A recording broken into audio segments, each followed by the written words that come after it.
ভারত চীন একদিকে চলে যাচ্ছে, রাশিয়া তো সাথে আছেই আমেরিকার বিপক্ষে। It does not mean that Shanghai or China and India has a huge trade deal. They have very limited trade deal. The most business India does with the European countries, Russia. Russia থেকে তেল কেনার ভারতের কোনো বিকল্প নেই। Russia থেকে তারা রুপিতে তেল কিনতে পারে, অর্থাৎ তাদেরকে সেটি ডলার কিংবা অন্য কোনো মুদ্রায় কনভার্ট করতে হয় না, সেই সুযোগও রাশিয়া দিয়েছে। আমেরিকাতে তো আপনার যদি করেন, চায়নাও কিন্তু বসে থাকবে না, চায়নাও ইম্পোজ করবে। আমরা এখানে যারা আমরা সাধারণ মানুষ, আমরা কিন্তু ইনফ্লেশনকেও কিন্তু আপনার এই শক ক্যাপচার করতে পারবো না। Indian population is crossing the China, এবং India GDP is increasing, but it's not going to go close to China very soon. China about $40 trillion. এতগুলো দেশ রাশিয়া থেকে তেল কিনছে, সেকেন্ডে আছে ভারত নিঃসন্দেহে। তাদেরকে টার্গেট করা হচ্ছে, চীনকে করা হচ্ছে না। এবং ইউরোপীয় ইউনিয়নের যে অন্তর্ভুক্ত যে দেশগুলো করছে, আমরা বলছিলাম যে বেলজিয়াম, ফ্রান্স, জার্মানি, অনেকগুলো দেশ, হাঙ্গেরি, তাদেরকে করা হচ্ছে না। এগুলোকে করবে না তো, তো ওয়েস্টার্ন এই কান্ট্রিগুলো, ভারতও তো এলাই, ভারত কি এলাই ছিল না? কিন্তু ওইটা সেকেন্ড ক্যাটাগরি, ওই লেভেলে না। কিন্তু আমি বলছি ভারত যে আমেরিকার সাথে ইজ নট লেভেল। তুরস্কের কথা বলি, তুরস্কের কথা যদি বলি, তুরস্ক তো কিনছে। টার্কি কিন্তু আসলে একটা sweet and sour relationship with United States. আমরা ইদানিং বেশ করে গাজার ব্যাপারে টার্কির যে রোলটা, I don't think it's like the other Western countries the way it's though they are member of NATO. NATO country গুলো তো একটা alliance আছে, কিন্তু Turkey is taking some stand about these atrocities and genocide, gross violation of human rights in Gaza. So টার্কির সাথে সেটা আমার মনে হয়। এবং টার্কিকে আমরা দেখুন না, আরেকটা ব্যাপার হচ্ছে আপনার কতটুকু বার্গেনিং পাওয়ার আছে। ইন্ডিয়া বার্গেনিং পাওয়ার কি আর টার্কি বার্গেনিং পাওয়ার কি, কতটুকু সে নেগোশিয়েট করতে পারবে, কতটুকু অ্যাডভান্সে থাকতে পারবে, অর্থাৎ শকটা কতটুকু অ্যাবজর্ব করতে পারবে, সেই ডাক্তার যে বললাম একটা দিয়ে থেকে বিজনেস প্ল্যান হিসাবে। না, কিন্তু ইন্ডিয়া তো বাংলাদেশ না, ইন্ডিয়া তো অর্থনীতিতে খুবই শক্তিশালী, ভালো, কিন্তু বাট স্টিল ইউনাইটেড স্টেটসের সাথে it's not between like Bangladesh and Bharat and America, it's between United States and Bharat. তো সেই ক্ষেত্রে কিন্তু আমি মনে করি যে they do not have that kind of standing challenge, বিশেষ করে ভারতের আর কি। সুতরাং তারা জানে ভারত কিন্তু আপনার আমেরিকার উপর ডিপেন্ডেন্ট, বিশেষ করে আমরা জানেন ট্রেড এন্ড কমার্স। এখন ভারত যেতে চেষ্টা করছে, একদিকে দেখেন ভারতের কিন্তু সব নেইবার গুলো যত সাউথ এশিয়াতে একটা সাথে সম্পর্ক ভালো নাই এক্সেপ্ট ভুটান। এদিকে চায়নার সাথে তাদের কন্টিনিউয়াস কিন্তু আপনার ওয়ার চলছে, because they share the longest border between the two country, neighbouring country. এদিকে আমেরিকার এই অবস্থা। সুতরাং Bharat is looking for new reconfiguration, এবং এটা কিন্তু সে আরো করছে ঘরের ভিতরেই। এখন তার কিন্তু সাংঘাতিক অবস্থা, বিশেষ করে যে এখন আপনি দেখবেন যে ওয়েস্ট বেঙ্গল এবং বিভিন্ন জায়গায় আসছে হিন্দু মুসলিম যে ডিভিশনটা, আমরা জানি এই টেকনিকটাই কিন্তু আরএসএস বলেন বা আগে যে হায়দ্রাবাদ বা কাশ্মীর এখানে করেছে, যে তারা নিজেদের মানুষ দিয়ে আক্রমণ করে বলছে যে মুসলমানরা করছে কমিউনাল ভায়োলেন্স, এইভাবে কিন্তু লেভেল করে কিন্তু গিয়েছেন। পরবর্তীতে তো হিস্ট্রিতেও রিপিট করে এখন সে কিন্তু ওখানে কন্টাসা হয়ে গেছে। এখন he is looking for China to have good relationship. সেদিকে আমেরিকাকে যেটা চাচ্ছিল, America Trump is a businessman, he knows actually the vein of Modi, so এখন সে এমন ভাবে ধরছে যে চোখ করার মতো অবস্থা ইন্ডিয়ার। সো ইন্ডিয়ার এই বার্গেনিং পাওয়ার যেহেতু নাই, সুতরাং ইন্ডিয়ার উপর 50%, চায়না কিন্তু 50% দেবে না। চায়না কিন্তু 50% দিলে আবার সমস্যা আমেরিকায় উত্তর আছে। আমেরিকার not the straight partner China. আমেরিকাতে তো আপনার যদি করেন, চায়নাও কিন্তু বসে থাকবে না, চায়নাও ইম্পোজ করবে। আমরা এখানে যারা আমরা সাধারণ মানুষ, আমরা কিন্তু ইনফ্লেশনকেও কিন্তু আপনার এই শক ক্যাপচার করতে পারবো না, জিনিসপত্র দামে বেড়ে যাবে।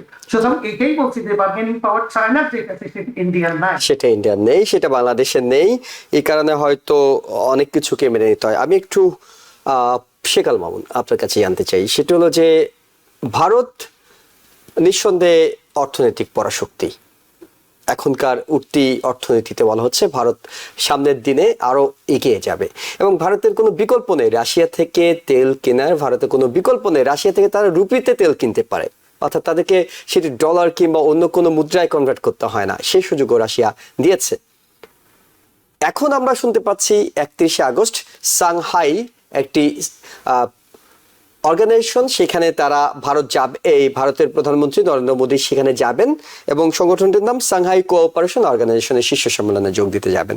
অর্থাৎ চীনে ভারতের প্রধানমন্ত্রী যাচ্ছেন, সম্পর্ক দু দেশের মধ্যে যে সাধারণত যেটি হয় এই ধরনের সফর হলেই কিন্তু দুই দেশের শীর্ষ নেতারা এক ধরনের বৈঠক করেন এবং সেখানে এখন তো কমন শত্রু যদি হয়ে যায় আমেরিকা, তাহলে কোনো কি সম্ভাবনা আছে কিংবা আশঙ্কা আছে ভারত চীন একদিকে চলে যাচ্ছে, রাশিয়া তো সাথে আছেই আমেরিকার বিপক্ষে, এবং এই যে 50% দেওয়া হলো এটির পেছনে কেউ কেউ বলছেন মোদি মাস্ক তাদের একটি ইকুয়েশন, তাদের একটি সম্পর্কের রসায়ন অনেকে টানছেন, আপনার কাছে একটু শুনতে চাই।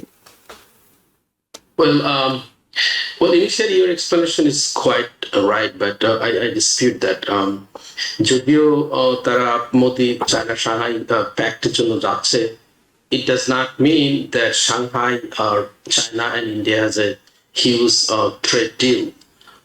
They have very limited trade deal. The most business India does with the European countries, Russia, and North America, United States. So এখানে North America is a huge market for India. এটা কিন্তু চায়নাতে নেই. So this equation doesn't make a sense to me. So they need America. যদিও America থেকে তারা arms কিনতেছে না, কিন্তু আমেরিকার সঙ্গে তার কিন্তু অনেক, আমরা জানি আপেল থেকে শুরু করে অনেক ইন্ডাস্ট্রির সঙ্গে তার রিলেশনশিপ বিল্ড হয়েছে, তারা এক্সপোর্ট করতেছে। এবং yes, America is the highest populated country, very effective population, তারা অনেক। এবং ইন দ্য ফিউচারে আই নো দ্যাট আপনারা জানেন হয়তো যে Indian population is crossing the China, এবং India GDP is increasing, but it's not going to go close to China very soon. China level $40 trillion. China, India in the 2.52 but $3 trillion by next fiscal year. So it's still way behind comparing to the China and other developed countries. So India ke এই সামনের দিকে যেতে হলে আপনি যেটা বলতেছেন, huge জনসংখ্যার man power আছে এবং তাদের ইকোনমিকে সামনের দিকে নিতে গেলে অবশ্যই তারা আমেরিকার সঙ্গে বিজনেস করতে হবে, এবং আমেরিকার যে মার্কেটটা তাদেরকে দিছে অবশ্যই এটাকে আমেরিকার সঙ্গে কমপ্লাই করতে হবে, আমেরিকার সঙ্গে কাজ করতে হবে। এবং আমেরিকা খুব হিসাবপত্র করে কিন্তু তাকে ইন্ডিয়াকে প্রেশার দিচ্ছে, যে you stop buying the oil or we can impose the tariff, high tariff. So indirectly Russia is going to come to the table and negotiate. So আপনি যেটা বলতেছেন যে হ্যাঁ ইন্ডিয়া চায়নাতে গেলে they're going to have a pact, and no, this pact is not going to work because America is very superior in terms of business and finance and trade, beside the arm. আমরা দেখছি যে লাস্টে যখন India পাকিস্তানের যে যুদ্ধটা হলো, যে India had defence support from France এবং রাশিয়া, কিন্তু স্টিল ইন্ডিয়া কিন্তু পাকিস্তানের সঙ্গে কিন্তু উইন করতে পারেনি। We saw that they lost a lot of their Air Force jet, their fighter jet. So strategically, I don't see any kind of pact between the China and India. They are enemy for a long time. They have a disputed border in the Himalayan area, into the eastern part of the area, in Kashmir area. So they should sit down to negotiate and settle the border first before they come up with any kind of agreement for the future. কিন্তু আপনার কাছে কি এটা খুব সহজ সমীকরণ মনে হচ্ছে? ট্রাম্প প্রশাসন যে ভারতের উপরে খেপা, এটি তো অনেকটা শুরু থেকে বোঝা যাচ্ছিল। যখনই ভারত পাকিস্তান যুদ্ধ থামলো, ট্রাম্প প্রশাসন দাবি করেছিল যে আমরা টেলিফোন করেছি, আমাদের টেলিফোনে যুদ্ধ থেমেছে। ভারত থেকে বলা হলো যে না, আমরা তো কারো টেলিফোনে থামাইনি। বলা হলো যে প্রেসিডেন্ট ফোন করেছেন, কিন্তু ভারত বলছে না, মার্কো রুবিও ফোন করেনি। জয়শঙ্কর অস্বীকার করছেন, বলছেন না, তাদের কারোর সাথে কথা হয়নি। অর্থাৎ এইসব বিষয় নিয়ে তো ভারতের সাথে এক ধরনের এমনিতেই দ্বন্দ্ব তৈরি হচ্ছিল। এবং আপনার নিশ্চয় মনে থাকার কথা, নরেন্দ্র মোদী যখন গত ডেমোক্রেট আমলে এসেছিলেন সবশেষ ট্রাম্পের সঙ্গে, ট্রাম্প তখন প্রেসিডেন্ট ছিলেন না, এটি জনসভা করার কথা ছিল নরেন্দ্র মোদীর, কিন্তু ডেমোক্রেটদের চাপে হোক নানা কারণে হোক মোদী সেটি করেননি। সে মুহূর্তে ট্রাম্পের দরকার ছিল একটা বড় রাষ্ট্রের প্রধানের কাছ থেকে এক ধরনের স্বীকৃতি কিংবা সমর্থন। নরেন্দ্র মোদী সেটি দেননি। ট্রাম্প তো সেইগুলো ভুলে যাওয়ার কথা নয়।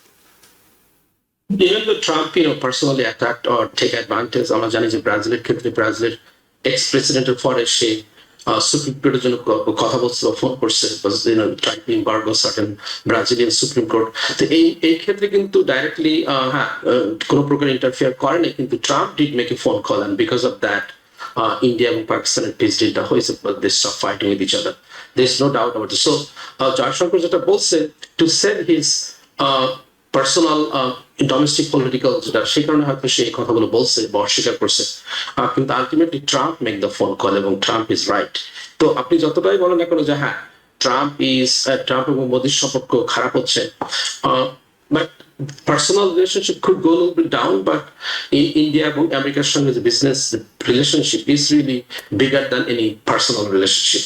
So Trump, Modi যদি feel করে যে they need to move forward this Indian economy and Indian people, so definitely they need to consider America. There is no other best friend right now beside India. তার কারণ যদিও সে cheap দামে oil কিনতেছে হয়তো $10 per barrel save করতেছে for 2 million barrels per day, but India has a huge benefit, huge business with the United States. So এটা কিন্তু কখনোই ভুলে গেলে চলবে না। That if India doesn't have the business, then ইন্ডিয়ার কারখানা রান করার জন্য ওয়েলের দরকার হবে না।